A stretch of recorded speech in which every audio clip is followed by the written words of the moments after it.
Book of Heaven, Volume 3, December 2nd, 1899. Eloquent Praise of the Cross.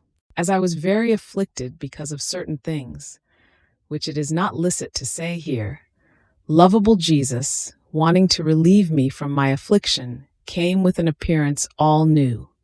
He seemed to be dressed in pale blue, all adorned with tiny little bells of gold, which in touching one another resounded with a sound never before heard. At the appearance of Jesus, and at that gracious sound, I felt myself being enchanted and relieved in my affliction, which departed from me like smoke. I would have remained there in silence. So much did I feel the powers of my soul enchanted and stunned, if blessed Jesus had not broken my silence, saying to me, "My beloved daughter, all these little bells are many voices that speak to you of my love and call you to love me. Now let me see how many little bells you have that speak to me of your love and that call me to love you." And I, all full of blushing, said to him, "But Lord, what are you saying? I have nothing but defects." And Jesus, compassionating my misery, continued telling me, "You have nothing, it is true. Well then, I want to adorn you with my own little bells, so that you may have many voices with which to call me and to show me your love." So it seemed that he surrounded my waist with a belt adorned with these little bells. After this, I remained in silence, and he added, "Today I am pleased to spend time with you. Tell me something." "And you know that all my contentment is in being with you, and in having you I have everything.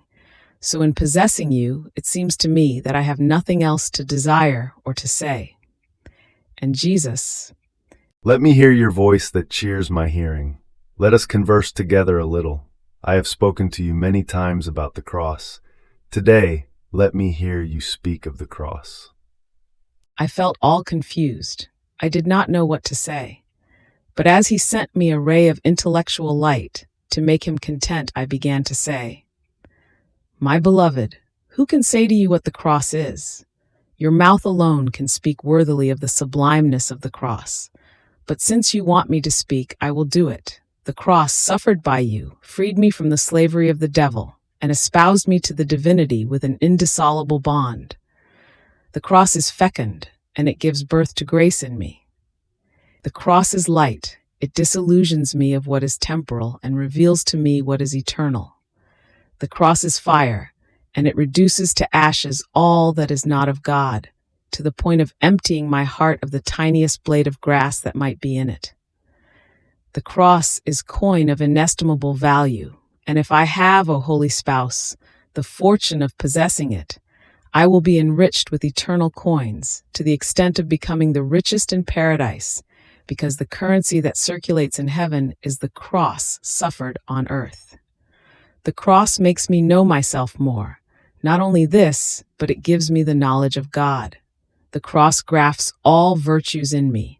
The cross is the noble pulpit of the uncreated wisdom that teaches me the highest, the finest, and most sublime doctrines.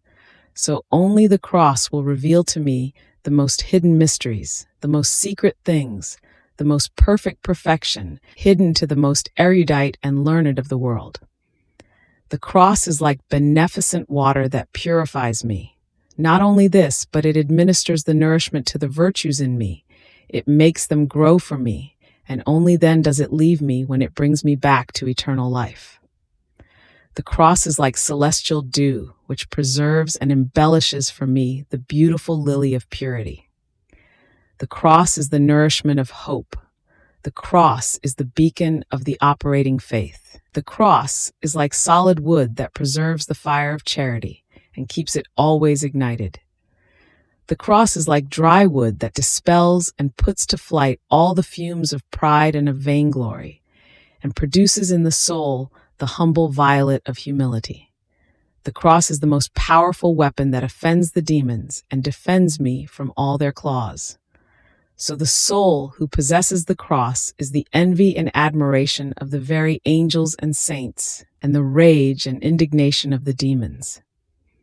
The cross is my paradise on earth, in such a way that if the paradise of the blessed up there is of delights, the paradise down here is of sufferings. The cross is the chain of most pure gold that connects me with you, my highest good, and forms the most intimate union that can possibly be given, to the point of making my being disappear. And it transmutes me into you, my beloved, to the point that I feel lost within you, and I live of your very life. After I said this, I don't know whether it is nonsense, my lovable Jesus was all delighted in listening to me, and taken by enthusiasm of love, he kissed me all over and said to me, Brava, brava, my beloved, you spoke well. My love is fire, but not like the terrestrial fire which, wherever it penetrates, renders things sterile and reduces everything to ashes. My fire is fecund, and it renders sterile only that which is not virtue, but to everything else it gives life. It makes beautiful flowers bloom in it, makes the most delicious fruits mature, and renders it the most delightful celestial garden. The cross is so powerful, and I communicated to it so much grace, as to render it more effective than the very sacraments. And this, because in receiving the sacrament of my body, the dispositions and free concourse of the soul are needed in order to receive my graces, and many times these may be lacking, while the cross has the virtue of disposing the soul to grace.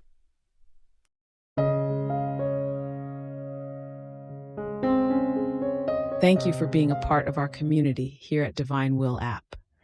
If you enjoy listening to Jesus' lessons on how to live in the divine will, please give this video a thumbs up.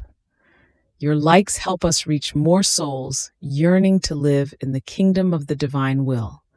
We'd love to hear your thoughts and reflections, so drop a comment below. Your insights not only enrich our community, but also inspire others on their spiritual journey. And don't forget to subscribe to our channel. By joining us, you're helping to spread the news of the kingdom of the divine will, so that together we can bring His kingdom to reign on earth as it is in heaven. In the divine will, always.